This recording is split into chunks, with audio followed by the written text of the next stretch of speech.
Bir ara elə bir mərhələ vardı ki, prezentasiyalar olanda siz orada gəlirdiniz və ətrafdan hamı deyirdi ki, Azər Aydəmir içkilidir. Mən onda sizi şəxsən tanımırdım və mənim şəxsən tanımırdım deyəndə heç yəni aktyor kimi də tam olaraq hələ bilmirdim.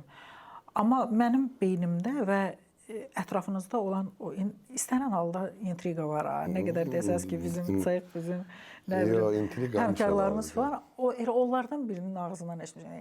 İçəndir də, hər dəfə içir. İşləmək də mümkün deyil ondan filan, nə bilim, içkili gəlirlə. Belə bu nə ilə bağlı idi? Niyə bunu eləyirdiniz?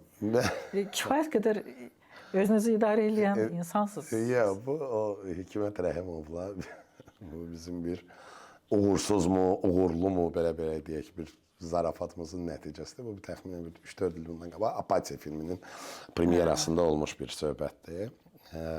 Deməli biz Hikmət qayıtdı, ilk filmi idi, bədii filmi çıxırdı. Nəsə narahat idi, qayıtdı mənə dedi ki, bəs biz necə eləyək ki bu filmi tanıdaq? İnsan ilk şansıydı ki oradan pul kazanacak. İçək almaq olsa. Yok içək yok. Orada elə yok biz oradan da içirdik hamımız da yani orada nədir onun adı? Furşetlə masaydı da şeydə. Hamımız da içirdik, qeyd eləyirdi insanın ilk filmi və oradan gələn pul onun birbaşa cibinə gedirdi. Təsəvvür edin. Yəni Hikmət Rəhimov ilk dəfə prodüser fəaliyyətində. Nəsə elə yerində elə ağlımıza gəldi. Şimdi bir dəqiqə deyəm, indi həll olunacaq.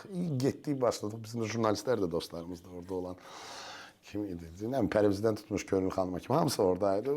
Belə bir intriqa yaratdıq sözün düzü. Amma intriqanı başqa cür orada başqa yerə yozmaq istəyirdi. Yozuldu. Təəssüf ki, yaxşılıqdan da başqa yerə. Yəni içki ilə probleminiz yoxdur? Yox, mənim yoxdur.